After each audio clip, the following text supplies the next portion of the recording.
डरावनी रात का डिलीवरी बॉय पार्ट 1 खामोशी की आहट। परिचय। अजीबोगरीब शहर और समीर।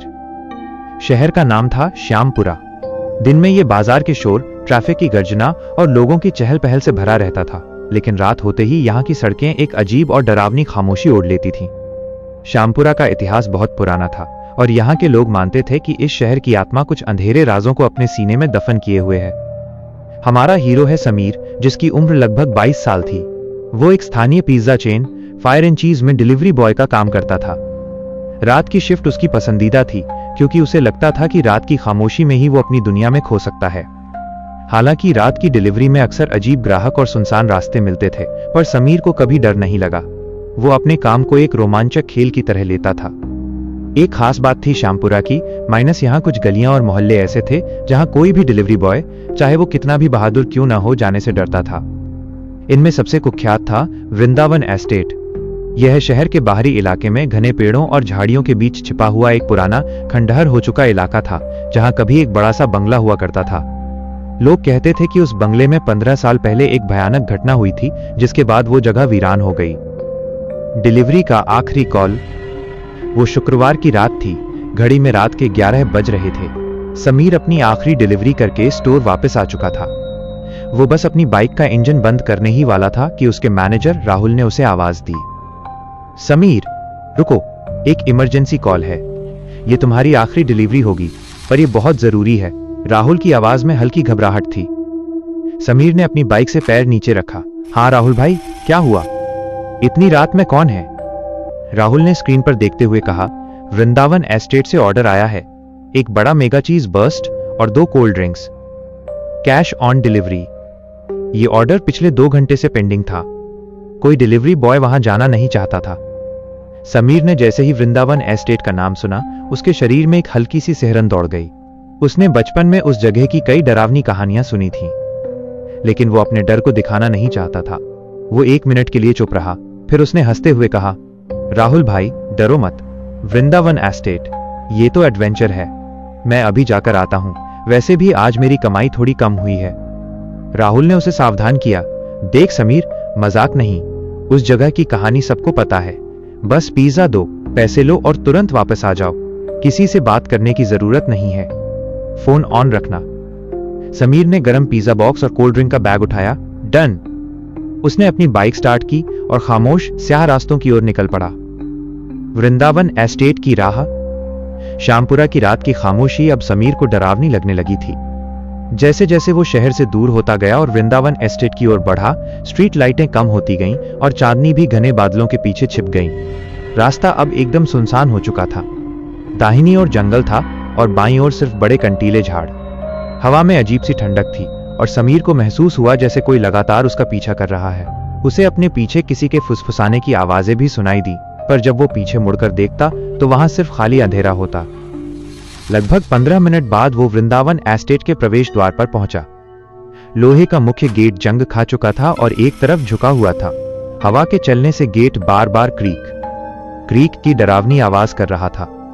गेट के ऊपर बोर्ड पर, जो कभी सुनहरा रहा होगा, अब सिर्फ फीकी सफेद स्याही में लिखा था, वृंदावन एस्टेट शब्द पूरी तरह से मिट चुका था। समीर को अपने दिल की धड़कन स्पष्ट सुनाई दे रही थी। उसने मन में हिम्मत जुटाई और धीरे धीरे गेट से अंदर प्रवेश किया। अंदर का रास्ता बड़े बड़े पत्थरों और सूखी पत्तियों से भरा था। कुछ दूरी पर उसने एक विशाल 2 मंजिला बंगला देखा, जो अंधेरे में एक डरावने विशालकाय कंकाल जैसा लग रहा था। बंगले की खिड़कियां टूटी हुई थीं और ऐसा लग रहा था जैसे वो डरावनी आंखें उस पर घूर रही हों। अचानक समीर के फोन की घंटी बजी। वो ऑर्डर देने वाले का कॉल था। समीर ने कांपते हुए हाथों से फोन उठाया। हाँ, हेलो, मैं पिज्जा डिलीवरी से बोल रहा हूं। मैं वृंदावन एस्टेट में हूं। आप कहां हैं? दूसरी तरफ से एक धीमी, थकी हुई और लगभग फुसफुसाने वाली आवाज आई। वो एक महिला की आवाज थी, पर इतनी धीमी कि समीर को मुश्किल से सुनाई दिया। बंगले के पीछे की तरफ आओ, लाल दरवाजा, और हाँ, दरवाजे पर दस्तक मत देना।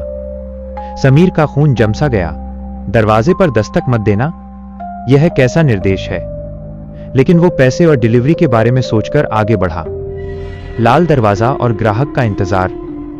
समीर ने अपनी बाइक वहीं एक टूटी हुई मूर्ति के पास पार्क की और पिज्जा बॉक्स लेकर बंगले के पीछे की तरफ बढ़ा।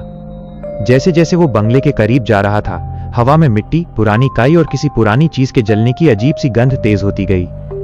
पीछे की ओर उसने एक छोटा सा गलियारा देखा। वहां एक पुराना लकड़ी का दरवाजा था जो जबरदस्ती लाल रंग से रंगा हुआ था। दरवाजे का पेंट कई जगह से उखड़ चुका था, पर रंग अभी भी डरावना लग रहा था। समीर लाल दरवाजे के सामने रुका। पिज्जा बॉक्स उसके हाथ में पसीने से भीग रहा था। उसने दरवाजे पर दस्तक देने के बजाय सिर्फ अपना हाथ उठाया और दरवाजे को धीरे से खटखटाने ही वाला था। तभी दरवाजा चिर्रर की आवाज के साथ अपने आप खुल गया। समीर पीछे हट गया। अंदर गहरा काला अंधेरा था और कोई लाइट नहीं जल रही थी।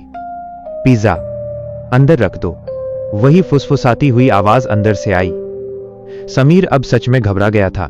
उसने हिम्मत करके दरवाजे से झांका। अंदर सिर्फ एक पतला सा हॉलवे था जहां धूल और मकड़ी के जाले लटक रहे थे।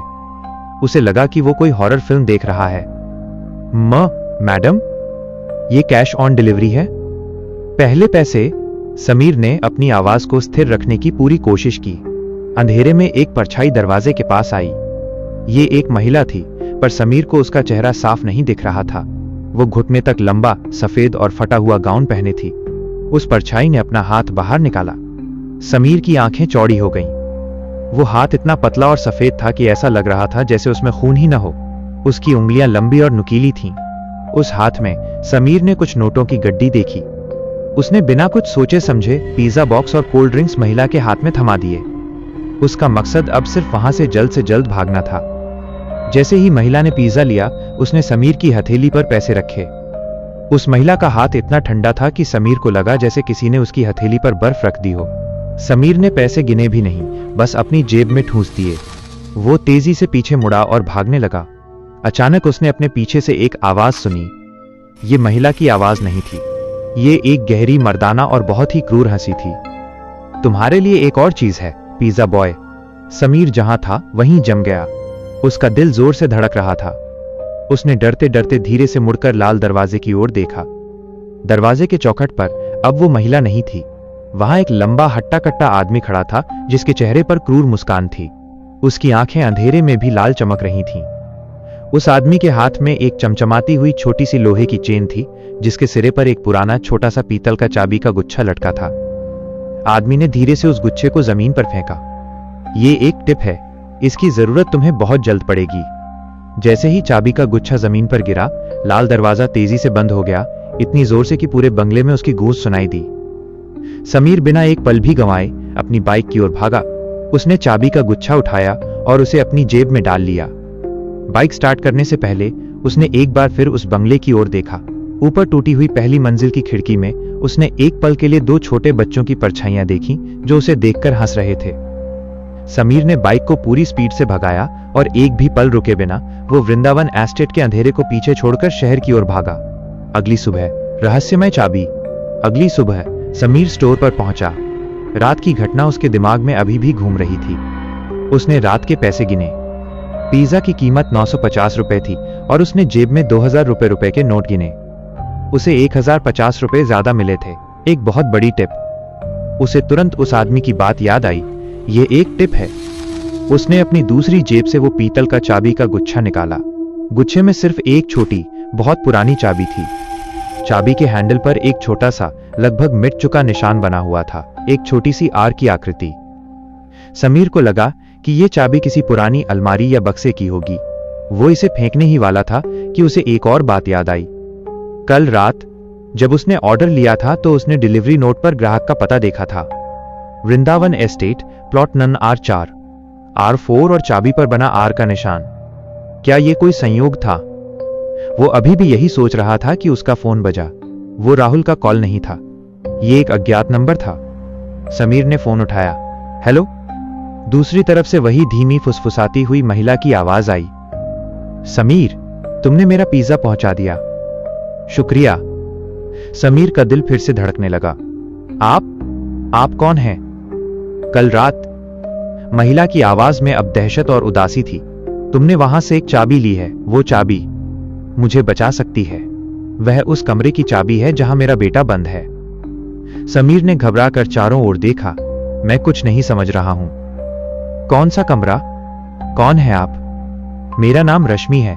मैं वृंदावन एस्टेट में कैद हूं और तुम अब इस खेल का हिस्सा हो। वो आदमी, वो जल्द ही तुम्हें ढूंढ निकालेगा। अब तुम्हारे पास ज्यादा समय नहीं है। चाबी को संभाल कर रखना और किसी भी हाल में पिज्जा बॉक्स को। उद्धरण चिन्ह। अचानक फोन कट गया। कॉल डिस्कनेक्ट हो गया। समीर के हाथ कांपने लगे। उसे लगा जैसे कोई अदृश्य शक्ति उसे खींच रही है। वो अब बस एक डिलीवरी बॉय नहीं था, वो एक भयानक रहस्य का केंद्र बन चुका था। चाबी और रश्मि की आवाज ने उसे एक ऐसी पहेली में फंसा दिया था जिसका उत्तर जानना उसकी जान के लिए खतरनाक हो सकता था। उसने जल्दी से अपनी बाइक उठाई और चाबी को मुट्ठी में भींचकर उस जगह की ओर निकलने का फैसला किया जहां से यह सब शुरू हुआ था, वृंदावन एस्टेट। पार्ट 2, रहस्य और अंतिम संघर्ष। वृंदावन में वापसी, अंधेरी दोपहर। समीर ने फैसला किया कि वो रात का इंतजार नहीं करेगा। रश्मि की आवाज में जो दहशत थी उसने उसे बेचैन कर दिया था। वो दोपहर के 3 बजे अपने डिलीवरी के कपड़ों में ही अपनी बाइक से वापस वृंदावन एस्टेट की ओर चल पड़ा। दोपहर के समय भी वृंदावन एस्टेट का माहौल भयानक था। सूर्य की रोशनी पत्तों और घनी झाड़ियों के कारण छन छन कर नीचे आ रही थी, जिससे जगह जगह अजीब परछाइयां बन रही थीं। समीर ने सीधे उस बंगले की ओर बाइक चलाई। मुख्य बंगले के पास पहुंचकर समीर ने अपनी जेब से वो पीतल की छोटी चाबी निकाली। चाबी पर बना आर का निशान अब उसे और भी रहस्यमय लग रहा था। उसे याद आया कि रश्मि ने कहा था, वो उस कमरे की चाबी है जहां मेरा बेटा बंद है। समीर ने बंगले के मेन गेट को टटोलना शुरू किया। सारे दरवाजे और खिड़कियां या तो टूटी हुई थीं या जंग खाकर बंद हो चुकी थीं। वो मेन हॉल में गया। वहां धूल की मोटी परत जमी हुई थी और दीवारों पर काई लगी थी। अचानक उसकी नजर हॉल के दाहिने कोने में पड़ी। वहां एक बड़ा पुराना लकड़ी का बक्सा रखा था जिस पर एक भारी जंजीर पड़ी थी। बक्से के ऊपर भी आर का निशान उकेरा हुआ था। समीर ने चाबी निकाली और जंजीर के ताले में डालने की कोशिश की, लेकिन ताला बहुत बड़ा था और चाबी बहुत छोटी। ये उस बक्से की चाबी नहीं थी। निराश होकर समीर ऊपर की मंजिल की ओर बढ़ा। सीढ़ियां चढ़ते समय वे भयानक आवाज कर रही थीं, जैसे कोई पुरानी हड्डियां चटक रही हों। ऊपर की मंजिल और भी खराब हालत में थी। कई कमरों के दरवाजे गायब थे। सबसे आखिरी कमरे के पास पहुंचकर समीर अचानक रुक गया। यह कमरा बाकी सबसे अलग था। इसका दरवाजा मजबूत, भारी लकड़ी का बना हुआ था और उस पर एक नया चमकदार ताला लगा हुआ था। ताले के हैंडल के नीचे छोटी सी जगह पर फिर वही निशान था, एक छोटा आर। समीर ने कांपते हाथों से पीतल की चाबी निकाली और ताले में डाली। चाबी एकदम फिट हो गई। उसने उसे धीरे से घुमाया। क्लिक। ताला खुल गया। दफनराज का कमरा। समीर ने दरवाजा खोला। अंदर का अंधेरा बाहर की दोपहर की रोशनी को भी निगल रहा था। जैसे ही वो अंदर घुसा, उसे हवा में तेज पुरानी लोहे की गंध आई। कमरे में कोई खिड़की नहीं थी। बीच में एक छोटा पुराना पलंग रखा था जिस पर गद्दे के नाम पर सिर्फ फटे हुए कपड़ों का ढेर था। दीवारों पर किसी ने कोयले या गहरे रंग के पेंट से भयानक आकृतियां बनाई हुई थीं। रोते हुए चेहरे, विकृत शरीर और सबसे ज्यादा हर जगह बार बार बना हुआ एक डरावना आर। समीर ने टॉर्च जलाई। उसकी रोशनी एक कोने में पड़ी एक चीज पर पड़ी और समीर की सांस गले में अटक गई। जमीन पर पिज्जा डिलीवरी वाले कागजों का एक ढेर पड़ा था। ये सभी फायर एंड चीज के पुराने डिलीवरी स्लिप थे। उनमें से एक को समीर ने उठाया। वो स्लिप 15 साल पुरानी थी, पर उस पर अभी भी पता साफ दिख रहा था। पता, वृंदावन एस्टेट, प्लॉट नंबर 4, ग्राहक Shrimati Rashmi Roy, order 1 mega cheese burst pizza. टिप्पणी, कृपया पिज्जा बॉक्स पर लाल स्याही से एक आर बना दें। समीर को याद आया कि कल रात उस आदमी ने पिज्जा बॉक्स के लिए कुछ कहा था। अचानक उसकी नजर पलंग के नीचे पड़ी। वहां धूल में छिपा हुआ एक बहुत पुराना डायरीनुमा रजिस्टर पड़ा था। समीर ने कांपते हाथों से वो डायरी उठाई। ये किसी की पर्सनल डायरी नहीं थी, बल्कि एक लॉग बुक थी। पहला पन्ना 15 साल पहले की तारीख का था। लॉग बुक के कुछ अंश। 16 अगस्त 2011, आज मुझे पिज्जा मिला। उन्होंने आर नहीं बनाया। मैं भूखा हूं। पापा कहते हैं कि मैं राक्षस हूं। मैं यहां से निकलना चाहता हूं। 23 सितंबर 2011, इंटू मां ने वादा किया था कि वो मुझे बाहर निकालेंगी। वो मेरे लिए पिज्जा भेजती हैं ताकि मैं जीवित रहूं, पर मुझे खाने से ज्यादा बाहर की हवा चाहिए। पापा ने कहा, तुम हमेशा यहां बंद रहोगे। राघव, तारांकन। समीर चौंक गया। आर का मतलब राघव था। 10 जनवरी 2012, आज मां की चीखें सुनी। बहुत डरावनी चीखें। अब पिज्जा नहीं आएगा। पापा आज ताला बदल कर गए हैं। उन्होंने कहा, अब कोई आजादी नहीं राक्षस। मैं यहां भूखा मर जाऊंगा। 17 जनवरी 2012, आखिरी पन्ना। बाहर कोई आवाज नहीं है, अंधेरा और खामोशी। मैंने इस कमरे में अपनी उंगली से एक छेद किया है, मुझे रोशनी चाहिए। पिज्जा बॉय, अगर कोई आता है तो उसे मेरी चाबी मिलनी चाहिए। पापा ने चाबी अपने पास रखी है। मुझे पिज्जा चाहिए, पर उससे ज्यादा मुझे आजादी चाहिए। डायरी के अंत में खून के एक सूखे धब्बे के साथ एक बड़ा भयानक आर बना हुआ था। समीर को पूरी कहानी समझ में आ गई। 15 साल पहले वृंदावन एस्टेट में राघव नाम का एक बच्चा था, जिसे उसके पिता, जो कि एक क्रूर व्यक्ति था, ने इसी कमरे में बंद कर दिया था, ये मानते हुए कि उसका बेटा राक्षस है। रश्मि, उसकी माँ, पिज्जा मंगवाकर उसे जीवित रखने की कोशिश कर रही थी। लेकिन एक दिन राघव के पिता ने रश्मि को मारकर राघव को हमेशा के लिए बंद कर दिया। राघव वहां भूख और अकेलेपन से तड़पकर मर गया। उस रात समीर को कॉल राघव की आत्मा ने किया था, जो अब भी अपने कमरे की चाबी पाना चाहता था। और जो आदमी उसे टिप देकर गया था, वो राघव का क्रूर पिता था, जिसकी आत्मा अब उस बंगले की निगरानी कर रही थी, ताकि राघव की आत्मा को आजादी न मिले। लेकिन अगर राघव की आत्मा ने कॉल किया था तो महिला की आवाज किसकी थी? रश्मि रॉय। समीर को लगा कि रश्मि की आत्मा वहां फंसी हुई है और अपने बेटे को आजादी दिलाना चाहती है, इसलिए उसने समीर से पिज्जा मंगवाया और उसे पैसे के रूप में अपने हत्यारे पति के पास से चाबी दिलवाई। समीर ने फैसला किया कि वो राघव की आत्मा को आजाद करेगा। उसने कमरा खुला छोड़ दिया। भूत और पिज्जा बॉक्स। समीर जैसे ही सीढ़ियों से नीचे उतरा, उसने मुख्य हॉल में भयानक ठंडक महसूस की। दोपहर की रोशनी भी फीकी पड़ गई थी। सामने उस बड़े लकड़ी के बक्से के पास अब वही लंबा हट्टा कट्टा आदमी खड़ा था, जिसने उसे रात में टिप दी थी। उसकी आंखें पहले से ज्यादा लाल और तेज थीं। आ गया, पिज्जा बॉय। मैंने तुम्हें टिप दी थी ताकि तुम चुपचाप भाग जाओ, लेकिन तुमने मेरे बेटे की आजादी का दरवाजा खोल दिया, है ना? आदमी की आवाज गूंज रही थी। तुम राघव के पिता हो। तुमने अपनी पत्नी और बेटे को मार डाला। समीर चिल्लाया। मैंने राक्षस को बंद किया था और अब मैं उस दरवाजे को हमेशा के लिए बंद कर दूंगा, और तुम अब इस घर की अगली कैद बनोगे। अचानक वो आदमी तेजी से समीर की ओर बढ़ा। उसके हाथ में एक बड़ा पुराना मांस काटने वाला चाकू था, जिससे खून टपक रहा था। समीर डर से पीछे हटा, लेकिन उसे याद आया कि यह आदमी एक आत्मा है। उसने साहस जुटाया। तुम उसे बंद नहीं कर सकते। वो भूखा था। वो सिर्फ एक बच्चा था। वो अब भी भूखा है और वो हमेशा भूखा रहेगा। आदमी ने चिल्लाकर चाकू समीर की ओर फेंक दिया। चाकू समीर के बगल से गुजरा और दीवार में धंस गया। तभी कमरे के एक कोने से एक भयानक फुसफुसाहट सुनाई दी। वह रश्मि की आवाज थी। Pizza box. वह भूखा है, उसे पिज्जा दो। समीर को रात की डिलीवरी याद आई। Pizza box. उसने जल्दी से अपनी बाइक की ओर भागने की कोशिश की, जहां उसका डिलीवरी बैग रखा था। जैसे ही वो हॉल से बाहर निकलने लगा, उस आदमी की आत्मा उसके रास्ते में आ गई। नहीं, तुम अब यहां से नहीं जा सकते।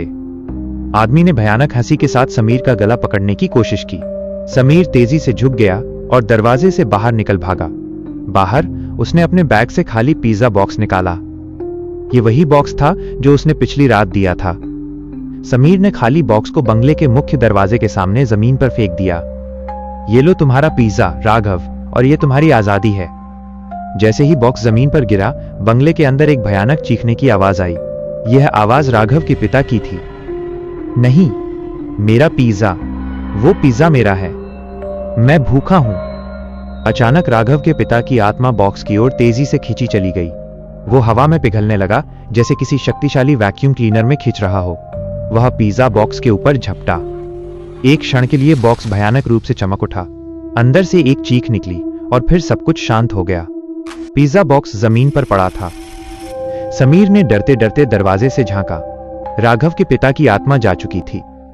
तभी ऊपर की मंजिल से एक धीमी, बच्चों वाली आवाज सुनाई दी, शुक्रिया पिज्जा बॉय। समीर ने ऊपर देखा। राघव की आत्मा अब भी वहां थी, पर वो डरावनी नहीं थी। वो सिर्फ एक छोटा पारदर्शी बच्चा था जो अब हंस रहा था। कुछ ही सेकंड में वो बच्चा भी हवा में घुल गया।